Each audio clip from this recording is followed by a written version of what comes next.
Mau ngobrol-ngobrol apa nih? Alhamdulillah baik.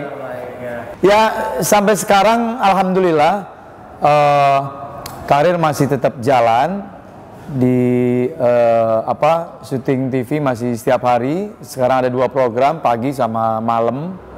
Setelah melalui proses yang cukup panjang di dunia entertain, kondisi sekarang gue jujur aja udah tinggal mempertahankan aja, udah nggak mau ngoyok lagi gitu.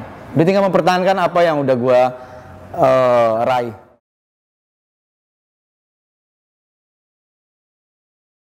Kalau dibilang level tertinggi, gue dari dulu tipe orang yang tidak mau pernah berada di puncak banget. Bahaya menurut gue. Semakin kita udah berada di puncak, kecenderungan untuk turun itu cepat. Ya santai-santai aja lah. Yang paling penting TV masih memberikan kepercayaan. Begitu juga teman-teman yang lain, udah itu aja.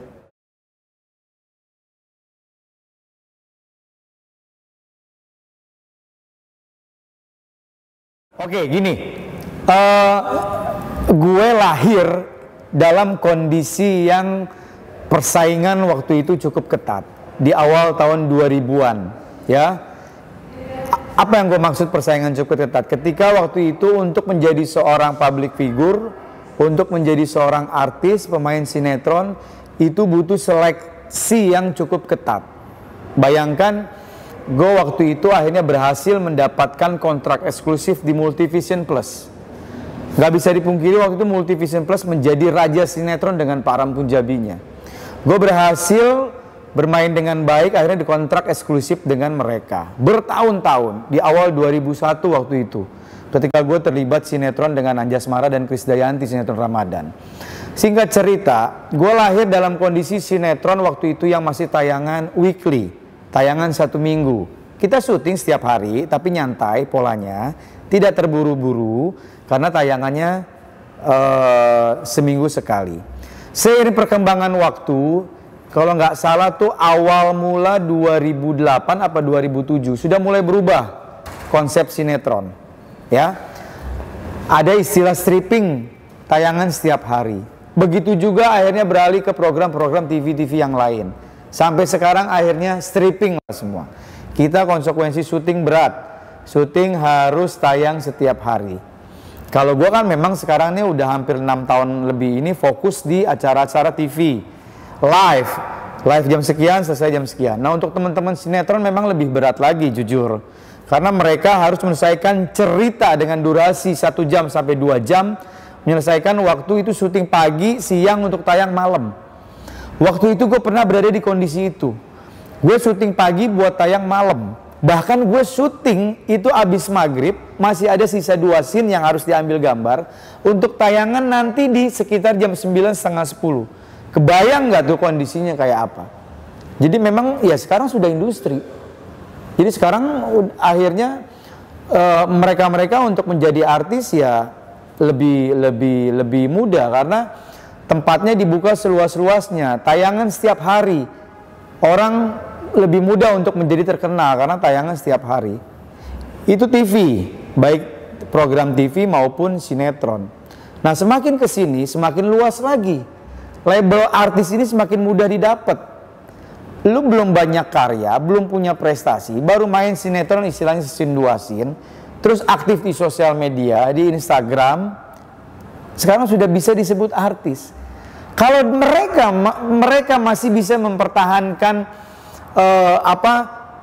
profesi dia sebagai artis, istilahnya gini, kalau lo bener, syuting yang bener, nggak macem-macem, mungkin bisa membanggakan. Nah semakin kesini resikonya semakin besar, mohon maaf banget. Akhirnya banyak yang salah jalan. Nggak sedikit yang akhirnya ketangkep karena narkoba. Ujung-ujungnya artis. Gue jujur ya, semakin kesini kan banyak teman-teman artis yang akhirnya ketangkep karena penyalahan penyalahgunakan narkoba. Gue bingung, ini orang siapa nih, main di mana gitu ya. Ya seperti itulah.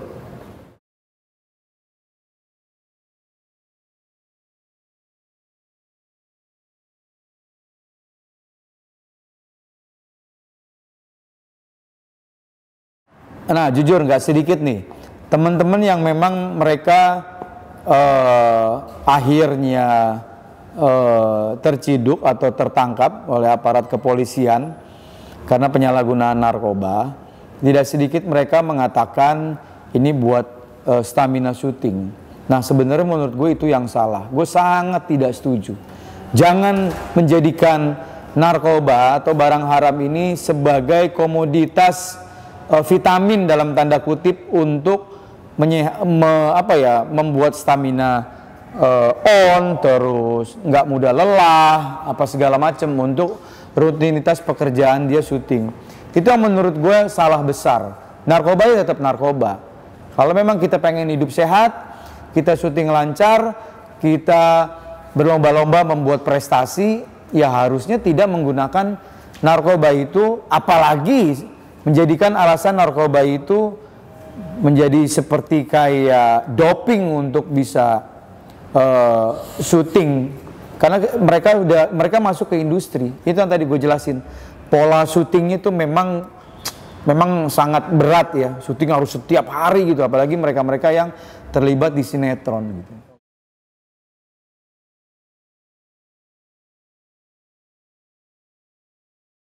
Gue pernah ngejalanin semuanya. Yang tadi gue cerita, gue besar pada masa waktu itu sinetron tayangan weekly seminggu sekali. Terus gue masuk ke pola stripping. Gue tayang syuting stripping. Jam 9 harus di lokasi syuting lagi, break jam 2, jam 3, besoknya begitu lagi karena memang kita kejar tayang. Gue ngejalanin itu semua fine-fine aja. Nggak ada masalah. Nggak harus menggunakan narkoba. Jadi kalau misalnya kan banyak cara yang lain untuk meningkatkan daya tahan tubuh kita, stamina kita. Itu kan banyak cara. Jadi nggak bisa dengan mudah akhirnya lo potong jalan menganggap narkoba itu sebagai salah satu alternatif untuk menjadikan fisik lo kuat, stamina lo oke, lo mau syuting berapa lama juga oke, tidak mudah ngantuk, tidak mudah lelah. Itu salah. Narkoba ya narkoba. Vitamin yang menyehatkan ya vitamin. Itu harus dibedakan. Ini yang salah, yang sebenarnya gue nggak setuju gitu. Kalau lo berani ngambil resiko untuk menjadi public figure, entah itu main sinetron, film, acara-acara TV yang live, lo harus fair. Jangan jadikan narkoba itu sebagai salah satu pelengkap untuk syuting. Itu nggak fair itu. Karena akan merugikan buat dirinya. Lo kebayang nggak? Itu badan ibaratnya mesin digeber terus nggak hilang rasa lelah lo, ya kan? Ini itu hilang kan rasa lelah kan? Lo mau syuting dari pagi sampai pagi tetap melotot gitu. Tapi ujung-ujungnya kan bego. Ujung-ujungnya ntar lo ketangkep. Tak kalau udah ketangkep minta maaf, kapok, nggak janji nggak ngulangin lagi. Menyarankan buat teman-teman yang lain nggak usah menggunakan narkoba. Ya udah mendingan dari awal nggak usah gunain narkoba. Tetap narkoba. Jangan jadikan narkoba menjadi gaya hidup. Sekali lagi gue bilang, jangan jadikan narkoba menjadi gaya hidup. Narkoba ya narkoba. Udah, lo bikin prestasi aja. Lo mau jadi pemain sinetron, silahkan. Lo mau menjadi pemain film, silahkan, gak ada yang ngelarang. Lo mau jadi pembawa acara, reality show, talent show, dan lain-lain di TV, tayang setiap hari, silahkan, gak ada yang ngelarang. Justru pemerintah nih bangga akan potensi-potensi anak-anak muda seperti ini. Dia aktif. Karena apa? Dengan dia mendapatkan honor, berarti dia menjadi orang taat pajak. Dia akan bayar pajak. Jangan salah loh, artis itu pajaknya cukup gede. Penerimaan kas negara kan alhamdulillah akan cukup signifikan. Paling enggak kita sebagai pribadi ada kontribusi untuk negara. Tapi lo jangan ganggu dengan menggunakan narkoba, nggak fair.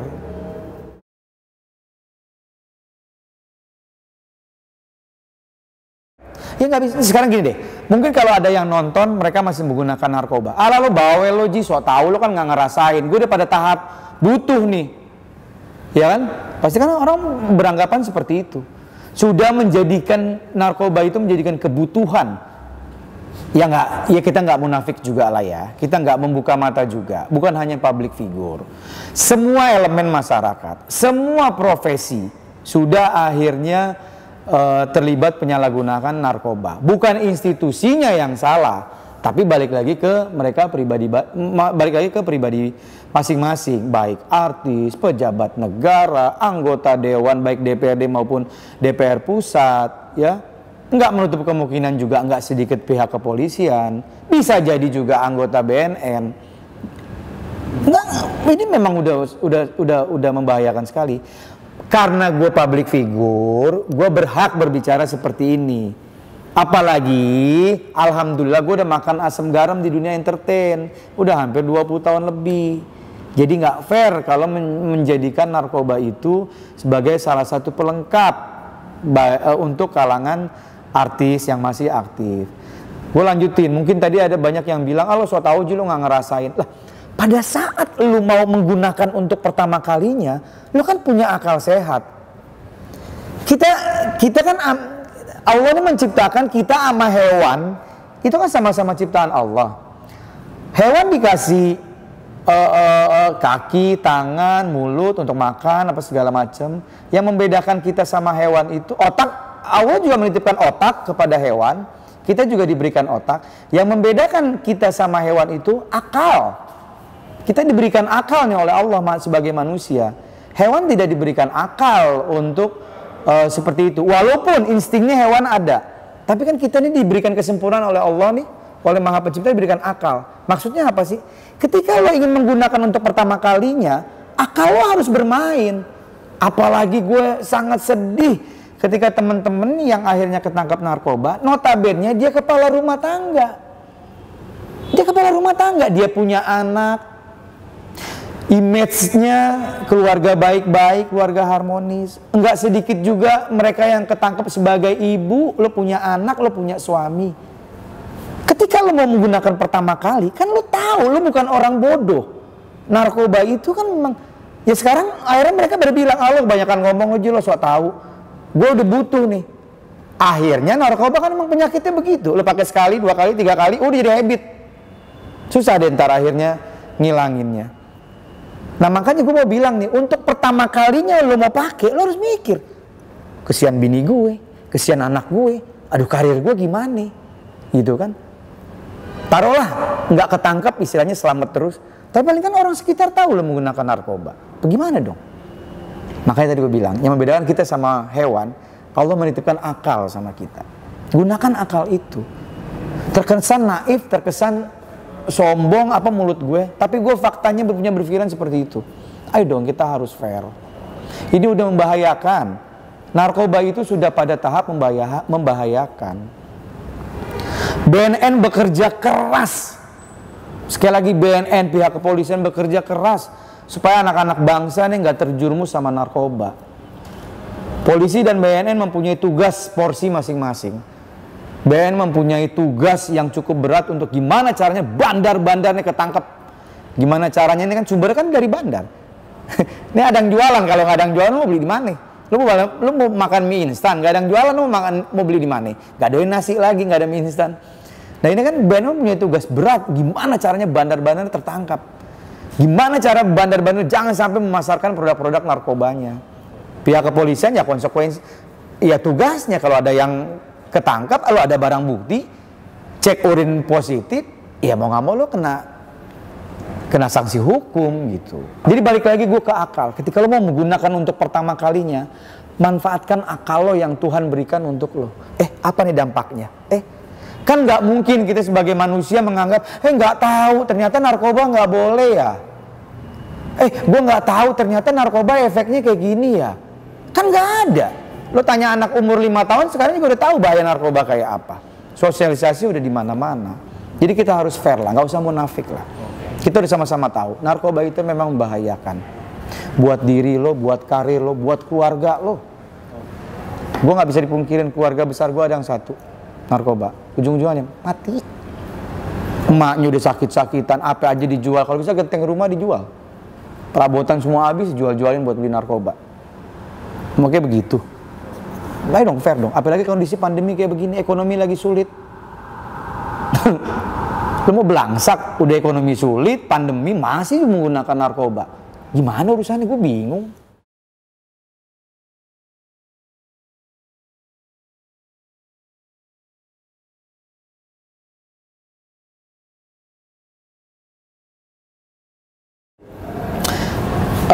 Gue berbicara lagi di kalangan public figure. Nggak sedikit teman-teman yang memang sudah tertangkap. Baik dia baru mencoba-coba, baik juga memang dia sudah menjadi habit, sudah menjadi kebutuhan, apapun lah alasannya. Tapi gue sekali lagi gue bilang di sini, gue sama sekali tidak pernah setuju. Dan jangan sampai ada teman-teman, nauzubillah min dzalik ya, ke depannya kalau yang ketangkep lagi, bilang ya buat kebutuhan syuting, buat stamina, itu gue sangat tidak setuju. Itu membodohi banget gitu ya. Nah, akhirnya ketika dia menggunakan itu ya, akhirnya banyak konsekuensi yang dihadepin gitu. Setahu gue gini, jangan nunggu ditangkap dulu deh, gitu ya. Kalau nggak salah, itu gue pernah diskusi beberapa waktu yang lalu, sudah cukup lama. Kayaknya ada kebijakan BNN yang memberikan kesempatan kepada mereka-mereka yang menyalahgunakan narkoba, pengguna narkoba, bukan hanya public figure aja ya, tapi kan memang konsekuensi public figure menjadi sorotan ya, untuk datang ke BNN secara baik-baik ya. Contoh, misalnya gue narkoba, gue udah pada tahap akut lah istilahnya ya, apapun profesi gue ya, gue datang baik-baik ke BNN ya, ketemu misalnya sama si Fulan, Pak tolong saya pengguna narkoba, saya datang ke BNN, ini lembaga yang tepat untuk saya ajak diskusi, tolong bantu saya ingin sembuh. Ketika orang datang seperti itu, apakah akan kena proses hukum? Enggak. Justru dirangkul sama BNN, dirangkul. Istilahnya ini kalau bahasanya, bahasa mudahnya, dielus-elus kepalanya, alhamdulillah datang ke sini ke tempat yang tepat, ayo lo mau apa? Semua identitasnya dirahasiakan. Dan wacana ini sebenarnya sudah ada untuk kalangan public figure. Balik lagi, ayo dong. Kalau memang lo mau sembuh, lo pengen, memang dahsyat ya, tekanan untuk menggunakan narkoba kan, baik dari lingkungan, wah bandar tuh masif mengerahkan semua kekuatannya untuk lo tetap menggunakan narkoba, karena ujung-ujungnya kan dia dapat duit kan. Nah lo harus lawan. Jadi gini deh, kalau tadi gue di poin pertama mengatakan ketika lu baru menggunakan pertama, ayo gunakan akal. Lu bukan orang bodoh yang lu tidak tahu narkoba itu bahaya. Tapi ketika akhirnya lu sudah menggunakan narkoba dan akhirnya sebenarnya berkecamuk dalam diri lo, gue pengen nih, tapi gue sulit nih. Gue kepengen ninggalin, tapi gue udah sulit gitu ya. Gue udah menjadi habit, udah menjadi kebiasaan nih, udah ketergantungan. Datang baik-baik ke BNN. Ini gue bicara kalangan public figure ya, karena memang profesi gue. Datang. Identitas dirahasiakan, lo masih bisa beraktivitas.